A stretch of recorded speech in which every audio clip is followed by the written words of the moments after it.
Всем привет, дорогие друзья! Сегодня готовлю невероятно сочные и ароматные ленивые котлеты, как люля-кебаб, в духовке. Готовится все буквально за 20-30 минут. Так быстро и просто. Котлеты получаются плотными, но очень сочными внутри. Отличный вариант для быстрого ужина или для праздничного стола. Подаю котлеты с запеченными овощами. Получается ярко, красиво и очень вкусно.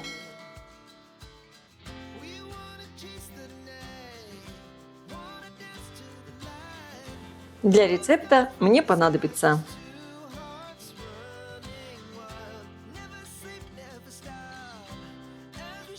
лук можно порезать очень мелко, я буду измельчать его в блендере. Мне так удобнее. Разрезаю на средние кусочки и перекладываю лук в блендер. И также буду измельчать 3 зубчика чеснока. Не надо измельчать прямо в кашицу, должны быть кусочки лука. Как видите, у меня здесь получаются такие небольшие кусочки, и лук не дал сок. Мне не надо, чтобы получилась очень такая жидкая масса. Для моего рецепта я использую фарш ассорти. Здесь у меня чуть больше говядины и немного свинины. Отправляю сюда измельченный лук и чеснок. Как я уже сказала, их можно просто мелко порезать. Мелко порежу пучок петрушки.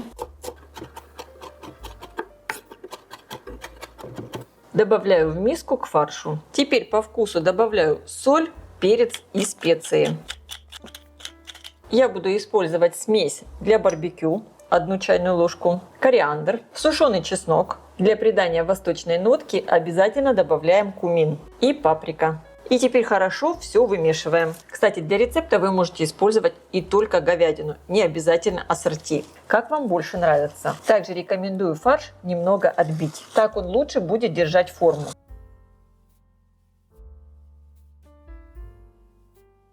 Я подготовила большой противень. Выстелила его пергаментной бумагой. Чисто из соображений, чтобы меньше потом было мыть. На одну половину противня я выкладываю фарш.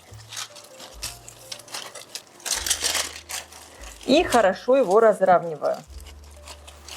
Делаю толщиной примерно 1,5-2 сантиметра.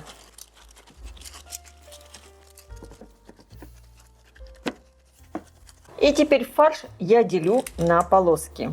Прорезаю прямо вот так вот хорошо до самого дна.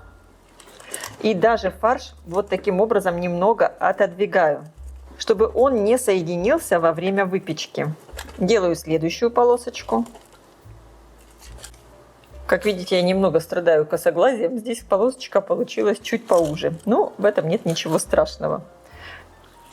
Не суть важно. Главное, хорошо разделите фарш, чтобы он у вас не соединился во время выпечки в духовке. И на сколько полосочек делить, это тоже уже решайте сами, как вам больше нравится. Вот такая красота получается. И сейчас я просто вот этим шпателем делаю вот такие красивые рисуночки. Чисто из эстетических соображений. И чтобы фарш немного прижался. Рядом с мясом я буду выкладывать овощи. У меня это болгарский перец разных цветов. Убираю семена. Выкладываю.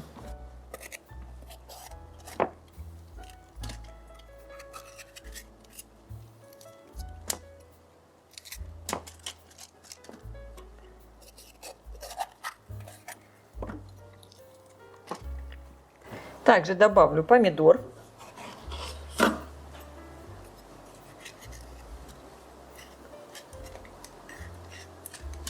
Выглядит уже все великолепно. Лук нарезайте либо дольками, либо вот такими достаточно крупными полукольцами.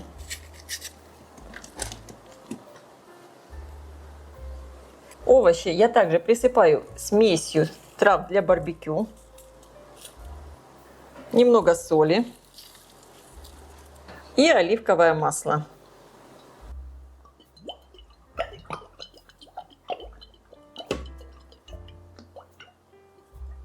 Немного перемешиваю.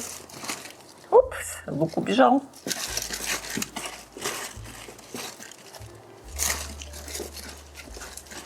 И сверху я разбросаю вот такие полосочки бекона. Это говяжий бекон. Он придаст сочности блюду. К Конечно, если вы не хотите их использовать, вы можете не добавлять. Можно, кстати, добавить бекон копченый. Не обязательно вот у меня сырой. Теперь я все отправляю запекаться в хорошо разогретую до 200 градусов духовку примерно на 25 минут. У меня все готово. И, друзья, посмотрите, даже я разъединила мои котлеты. И тем не менее, они все равно вот так вот норовят еще соединиться. Поэтому обязательно их прорезайте. Я сейчас их вот так разъединяю лопаточкой. Посмотрите, как сверху зарумянился бекончик. Он стал такой хрустящий. Класс! Как это вкусно! Аромат просто потрясающий.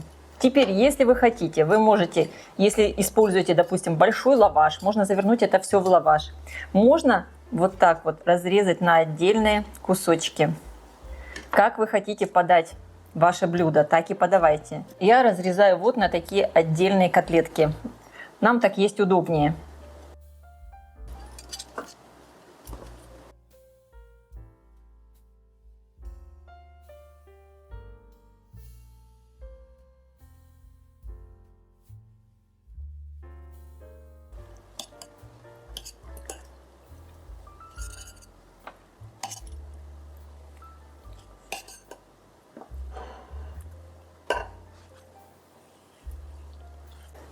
Сверху котлетки можно еще присыпать маринованным луком. Это просто лук с лимонным соком, сахаром и зеленью. Ну как же это вкусно, друзья мои. Посмотрите, как много котлет получается. И все готовится так быстро, просто, можно сказать, ленивым способом. Друзья, вы только посмотрите, какие сочные котлеты получаются.